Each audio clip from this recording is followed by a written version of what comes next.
Hey everybody, Janet Boynes here. I'm so excited to talk with my good friend Bill Goodwin, who is the founder and CEO of Priority Living of Minnesota. Bill, welcome to Janet Boynes Ministries. Oh, Janet, it is such a delight to see you and be with you today. Yeah, I should have said healing and made free with Janet Boynes, but I'm so excited to have you on the show. I'm messing up my introduction altogether. Bill, I want you to start out with, of course, my audience don't know you. I know just from reading about you that you do a lot with Maxwell, but that's not who you are. That's just what you do. But tell me a little bit about you and your family. I know you have a son and a daughter. I know you've been married for many years. I know you have grandkids. Talk about your family a little bit before we get started. I love to talk about my family. So my wife, Carla, and I, we just celebrated 29 years of marriage. And part of our backstory is Carla was previously married, and her first husband, David, in 1990 was in an industrial accident at work and killed.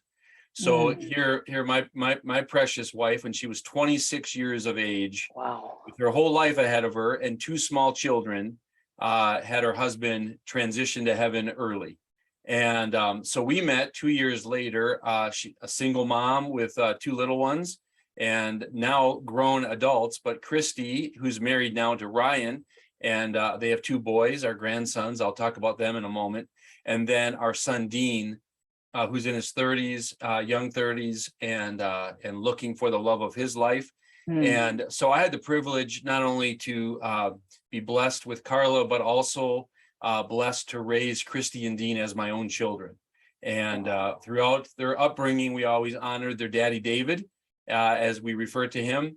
But we also, I had the great privilege to raise them as my own. So Dean was 15 months when his father passed away, and I came into his life when he was 3 years old, and Christy just a few years older than him. So that's a little bit about my family. And then here's where it gets really exciting: grandchildren, because grandchildren fill a place in your heart you did not know was empty. And so I have two grandsons, Harvey and Oscar, and they are Christy and her husband Ryan's children. And so what a joy. My family is a real blessing. That is exciting. And again, I said this before we got on the podcast, you're always smiling. I look at your social media and I think this guy has the biggest smile that just draws people in. But I know when I looked at a few pictures, I saw you teaching your grandson how to golf. You guys were golfing. Yes. So now they're picking up golf. And actually, I probably shouldn't be the one teaching them. My son, Dean, is actually pursuing a golf career. Wow. He should be teaching them. But I'll take them as far as I can now that they're young, and I'll let them follow in their uncle's footsteps down the road. Well, I'm excited to be talking with Bill Goodwin, who is the founder and CEO of Priority Living of Minnesota. Before we get started here, in your email to me, you wrote this. It says, the only guarantee that tomorrow will be better is if we are investing in ourselves today. This is about personal growth and development, something that is the key to be a solid leader. Can you explain that a little bit? Because that's powerful to me.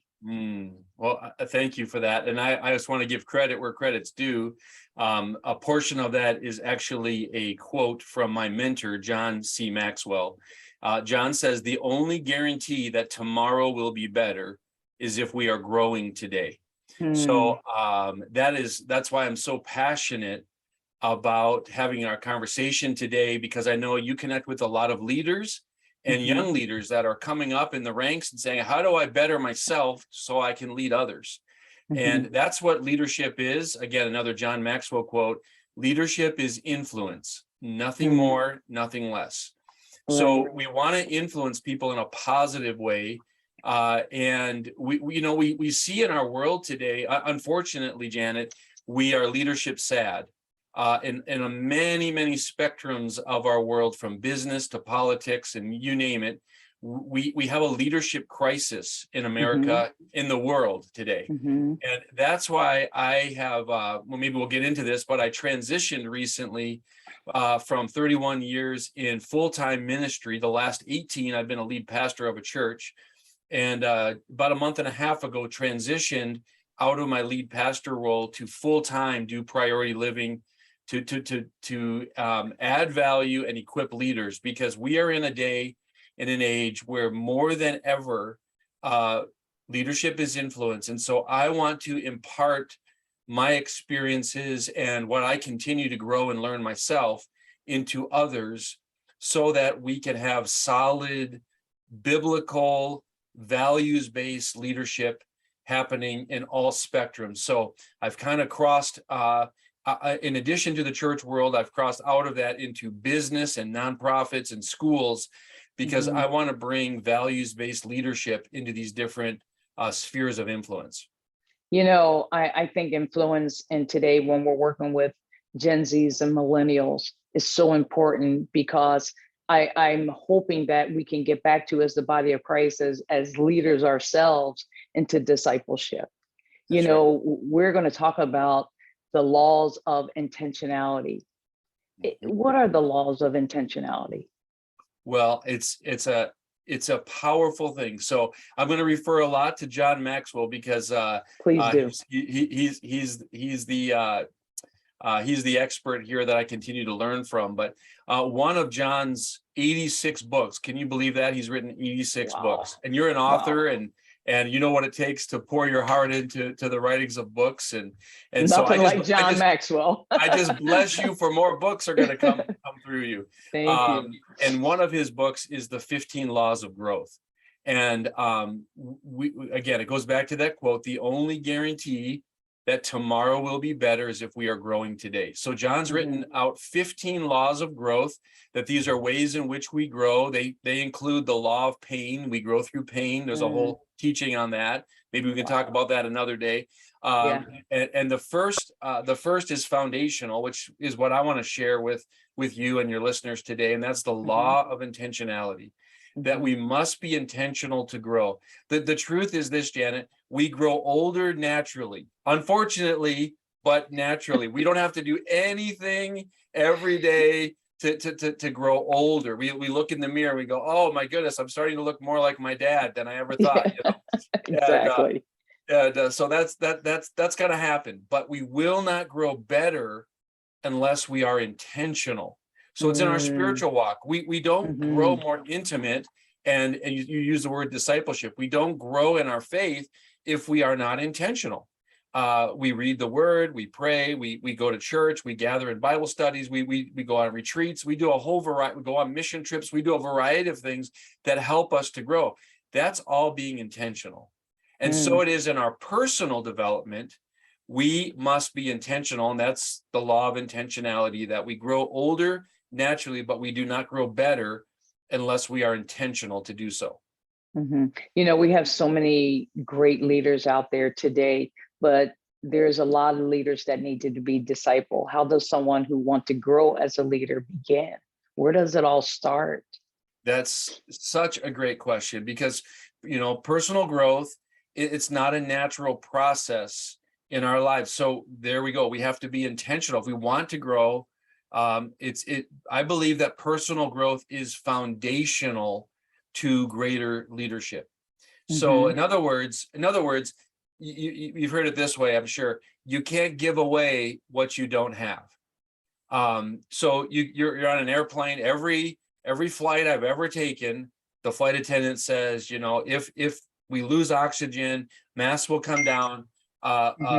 Secure the mask over your nose and mouth before assisting other passengers. Well, that's what it is. We have to pour into ourselves first, because personal growth is intentional. So, oh my goodness, I have to say another John Maxwell quote, because it comes to my mind right here. Please. Most people don't lead their lives; they accept their lives.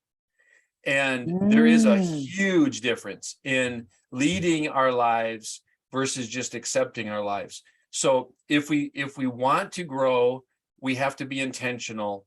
We have to be intentional. And so the question would be, what are you doing to develop yourself? That's where it all starts. Are you, here people are on this podcast, so they're doing something, right? We're doing something grow ourselves. So for me, I read books and I listen to podcasts relentlessly.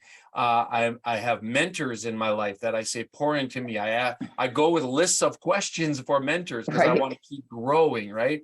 So Right. so so all of us can ask ourselves, what am I doing to develop myself? Hmm. That's where it starts. And then the second question is, what are you doing to develop others? And I Mm, love, Janet, that your heart is to develop others. That's even why you would host a podcast and write books, right. at conferences, because you want to develop others, and that's just so important. You know, Bill, in all transparency, I like that you're talking about being intentional. I'm so good about helping others. I'll give them the shirt off my back. I'll give away all my books if I have to help somebody. But I was not intentional about helping myself. When my mother passed away 2 years ago, growing up in a family with 7 kids, 4 different fathers, being raped by my mother's husband, watching my mother get abused by the man that raised me, who was an alcoholic, I was not intentional about helping Janet. Not until my mom passed away, not until when she passed away, February 2020, we went right into the pandemic. I had just got back. I was home. I went through that pandemic by myself. I live alone, not married, no kids. And then grieving the loss of my mom, I just wanted to commit suicide. And I knew I needed counseling. I knew I needed help, but I was sinking. But Yeah. I was not intentionally taking care of Janet. But now, again, not embarrassed. I hope this helps you out there who is listening, who I'm Yes. talking with, Bill Goodwin, who is the founder and CEO of Priority Living of Minnesota. But I'm hoping that this will help somebody to realize that we have to be intentional, as Bill said earlier, to put the mask on ourselves first, Yes. because I was sinking, Bill. I was drowning to a point where I didn't want to live anymore. And we're hearing about, the CFO of Bed Bath and Beyond who jumped to his grave just recently. We're hearing about suicides all the time. I was in that place. So I'm glad you're talking about the importance of intentionality and the importance of taking care of ourselves sometimes, all the time, before we can start taking care of other people. And so I'm talking about the hindrances that might prevent somebody from being intentional. Is this a good example of some of the hindrance that causes people to not be intentional?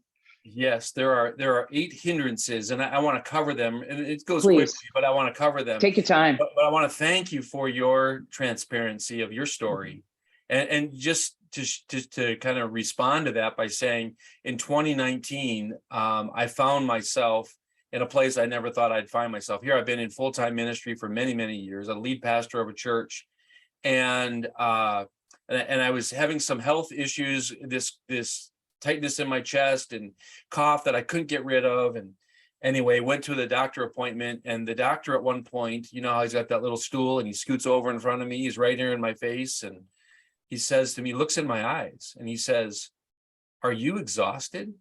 Mm, And I just felt that as I was hearing you share your story, Janet, that I needed to say that, because there might be someone who's watching right now. mhm.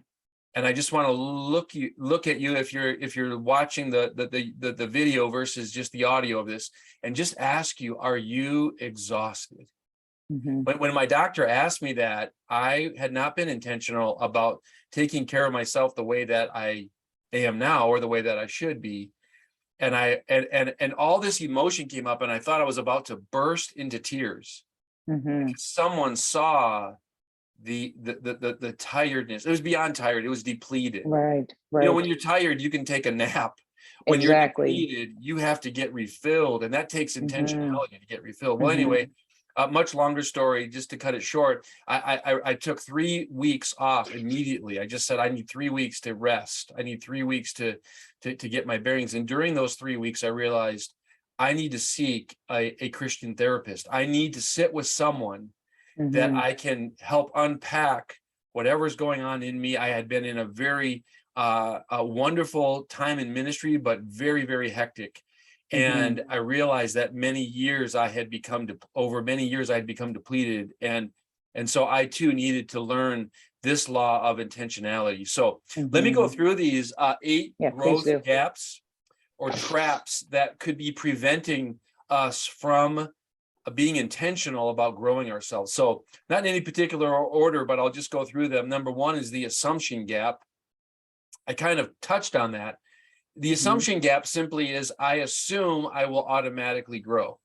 Mm. So we don't want to assume, we want to be intentional. Number two, it can be a gap. We would say it's the knowledge gap.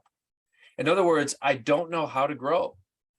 We have an education system, for good or bad, that we learn curriculum, we learn mathematics and various things, subjects, but really by and large, even in higher education, we are not taught how to teach ourselves. We are not taught how to learn. So we can have a knowledge gap where we just don't know, if we're not in school, so to speak, we don't know how to grow. So we have to learn how to grow ourselves.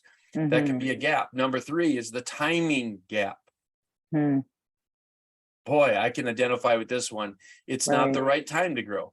We might think, well, I got all this on my plate, or, maybe you got young children at home, or your workload or whatever it is.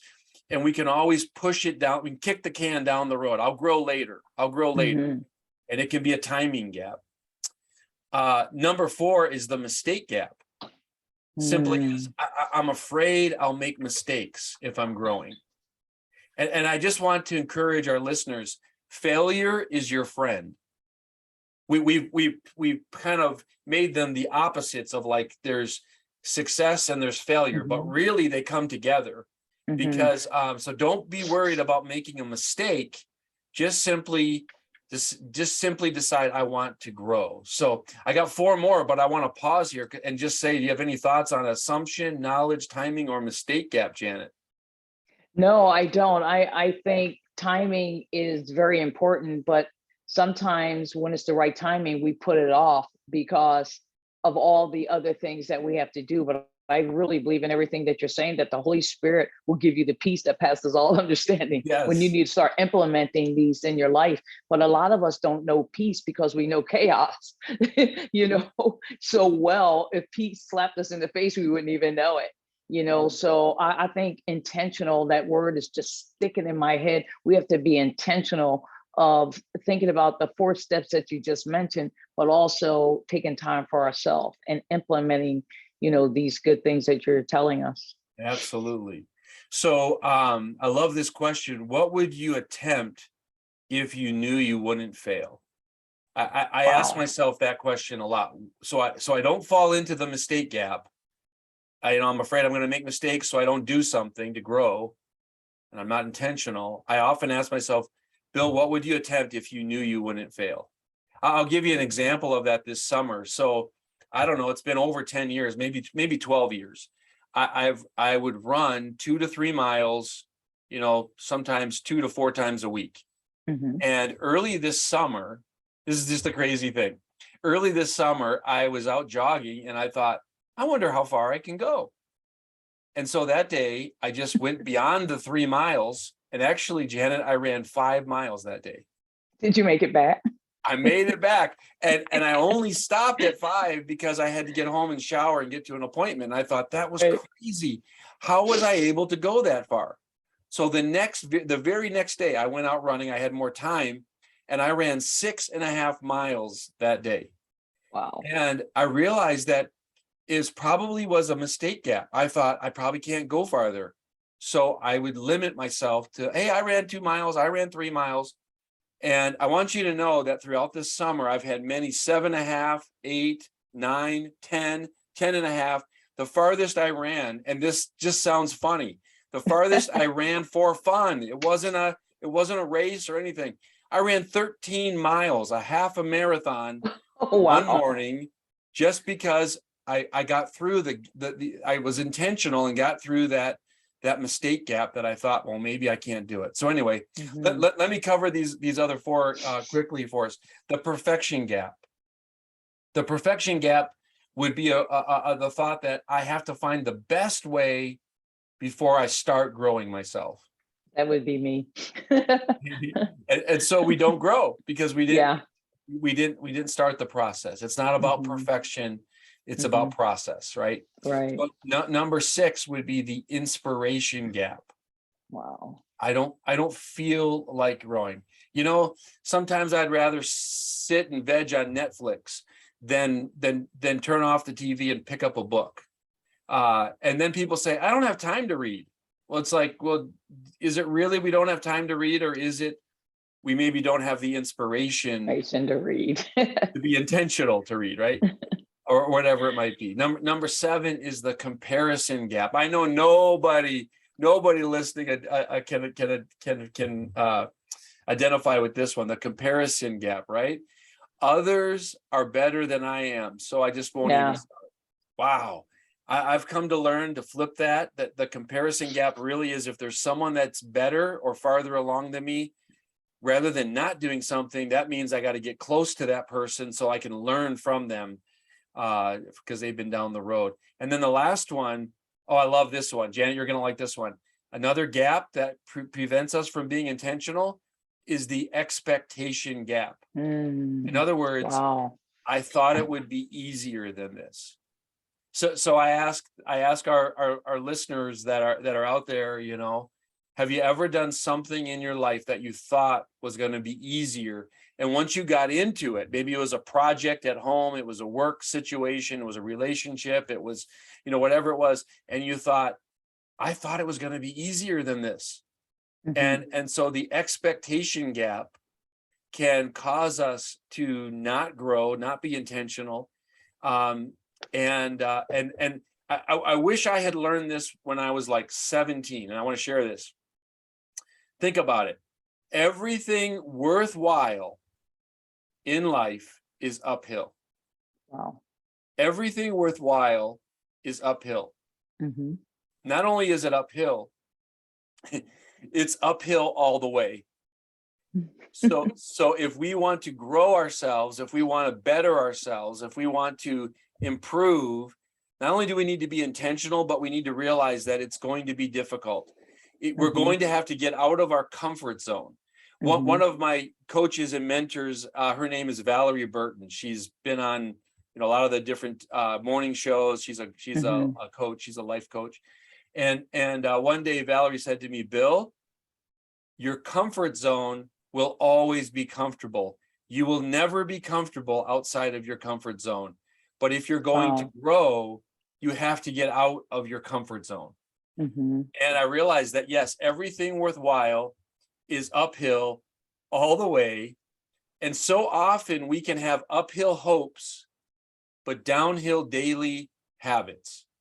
So it's the daily habits that we put in place that we're growing ourselves. If we're growing ourselves spiritually, it's not out of a get to, I mean, not out of a have to, but out of a get to, that we're in the Word of God, or that we're putting on worship music, or that we're, reading personal growth books, or that we're setting goals for ourselves or our business or our family. It's out of those types of things that we're being intentional. And then we can look back over time and go, wow, I'm where I am today because of the daily habits of things that I put in place in my life. What are your thoughts about that? You're saying things that I think are really important, but there's something I want to focus on, because you said this word mentor twice. And I think having great mentors around you can help you to become a great leader. Can you talk about the importance of having mentors in our lives? Because many of us that are founders and CEOs and pastors and leaders, some people think, I don't need a mentor. I don't need nobody that I don't want to answer to them. I answer to my board. And of course, we all would like more mentors and more leaders, but you also got to be careful of who you have speaking into your life as well. Absolutely. You have to use wisdom. But before we move on, I want you to talk about the importance of that, because it's just ringing in my brain, the importance of having these mentors around us. Absolutely. I believe that mentors are a difference maker. To have people in our life that are farther on their journey. They don't necessarily even need to be older than you, although they might be, but they have experiences. It's really mentors. Finding the right mentors are a couple things. One, I would say, first of all, is values. Does the person that you're sitting under to be mentored by share the same values as you? And that's really key. And you said a really important thing there. You don't want to just take counsel or wisdom from, input from anyone. You need to find people that have the right values and the Right. same values, biblical values that you share with them. And then in addition to that, so that shared values is first. And second, they have experiences beyond what you have experienced. So I have people in my life, and I used to think if I have one mentor, that'd be great. Now, maybe I'm gaining a little bit of wisdom as I'm gaining up in years. I have many mentors in my life. Yeah.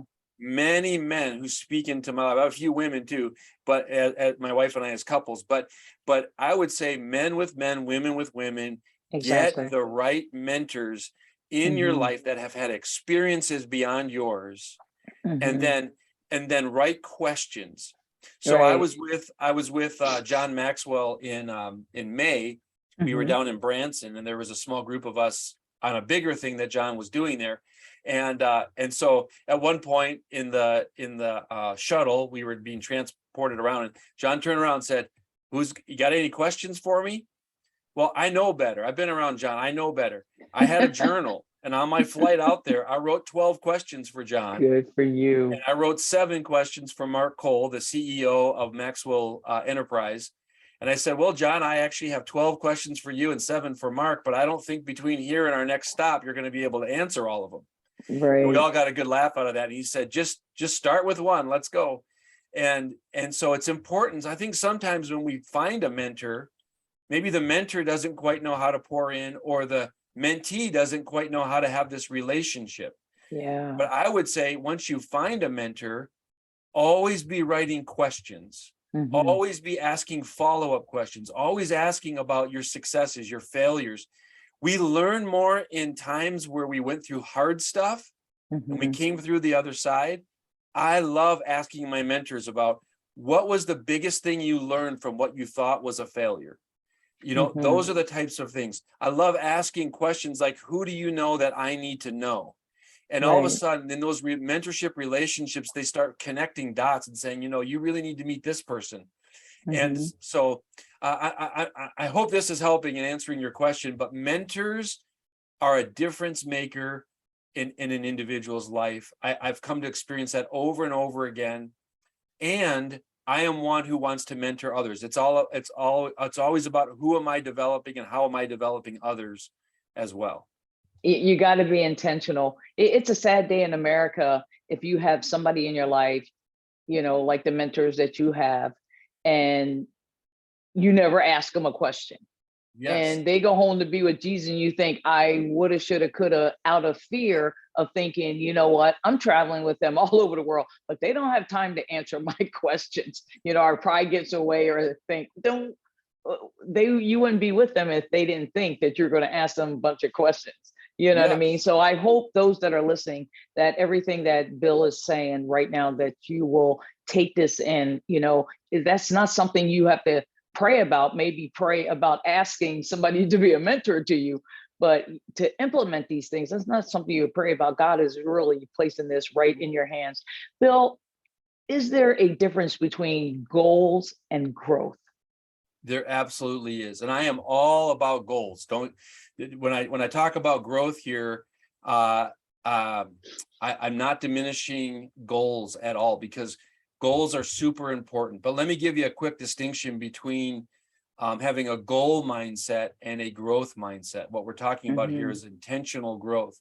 So when we are with a goal mindset, when we focus on goals, we focus on a destination. We want to achieve the goal. But when we focus on growth, the focus is not on a destination, but the focus is on a journey. So we're always growing ourselves. When we have a goal mindset, because goals motivate people, oh, I like this, but growth matures people. And there is a difference, right? And then we go on to talk about goals are seasonal. Goals are for a season. Maybe it's for a quarter, maybe it's for a year. But growth is a lifelong journey. We never stop growing if we have an intentional mindset to always be growing. Goals will challenge people, but growth changes people. Ooh, I need to say that one again there. Please do. Yes, goals challenge people. I'm always up for a good challenge, but growth changes people when we are intentional about growing ourselves. When the goal is reached, we often can plateau and we don't take on a new goal, right? But when we have a growth mindset, we always keep on growing. We always keep on finding the areas in our life where we realize, I don't know as much as I need to know or want to know in an area. So we keep on growing because we have a growth mindset, right? So yeah, goals are about focusing on a destination where growth is focusing on a journey. And so it's important to have both, but don't limit yourself with only a goal mindset. Make sure that you adopt a growth mindset and you have an intention, you live the law of intentionality to be intentional, because again, the only guarantee that tomorrow will be better is if we are growing ourselves today. Yeah, if we're not growing, we're dying. We are talking with Bill Goodwin, who is the founder and CEO of Priority Living of Minnesota. Bill, you said something that I just don't want to slip by. These little things come to my head. How does somebody know when they hit a plateau? We know when we're trying to lose weight, when we hit a plateau That's because we right. stop. How does one hit a plateau when they're trying to grow? Is there a Wow. way of knowing that? Yeah, I think for me, I can just speak that when I realize that I'm not being stretched, Mhm. one of the other laws that John has in the 15 laws of growth, one of the other 15 laws is the law of the rubber band. Mhm. A rubber band, it can lay on the desk or in the drawer. It's not being used for its purpose unless it is being stretched.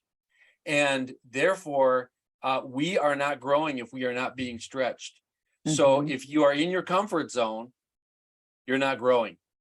Mhm. So whether that's in your relationship with someone else, whether that's in your work life, it's in your faith life, it's in your personal, we want to be bigger on the inside than we are on the outside. So that's our character growing, so how do you know if you're not growing? Are you being stretched right now? Are there some That's things good. that you're realizing, man, I haven't learned anything new lately? Like my desire is that I'm learning something new every single day, whether from somebody I meet and I start asking them questions. I remember being at a get together once, and I met a guy that I hadn't met before, and I started asking him. I said, so what do you do for fun? And he started telling me, well, I'm a drone operator.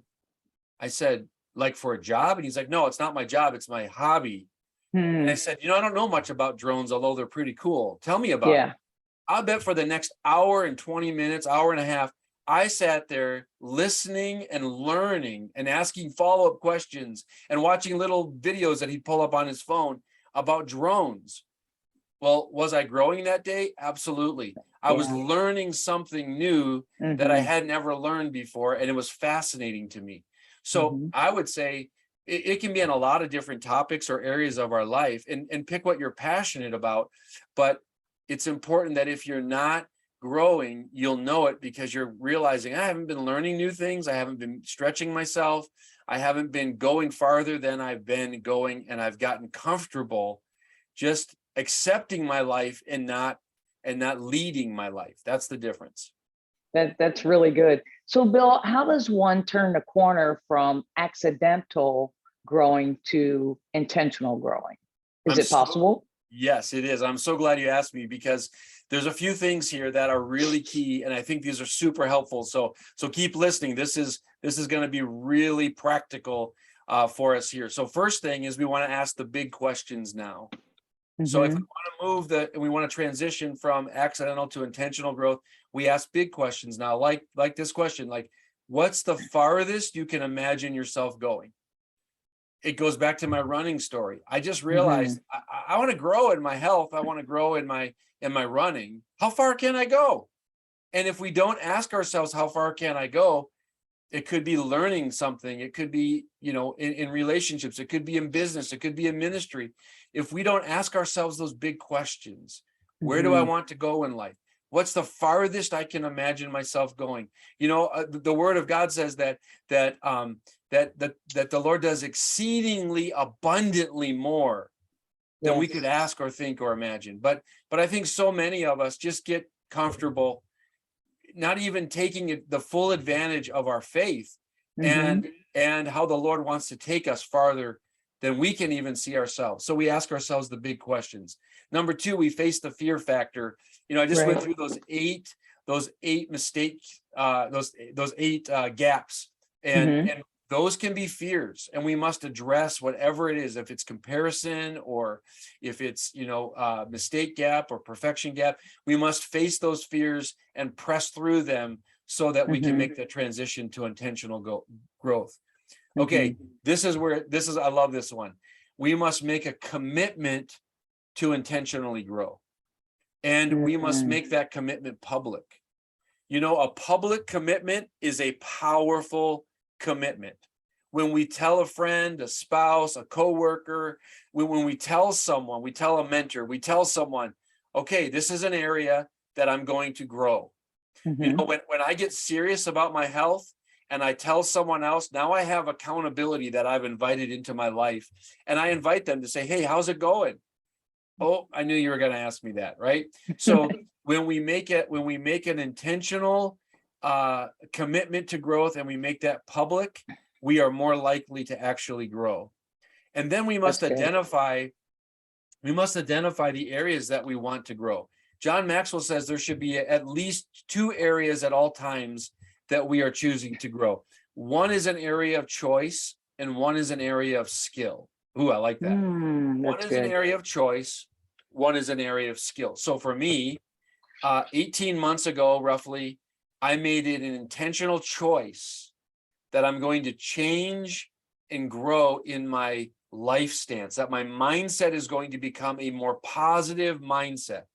I think especially through the pandemic and everything and watching all the news way too much, which I've stopped watching, I got way too down, way too just Yeah, it's heavy and depressing. negative, right? Mm-hmm. And so I decided like 18 months ago, I'm choosing to have a positive life stance. I'm choosing to get Mm-hmm. rid of negative voices, negative things in my life, and I'm going to focus on more positive things.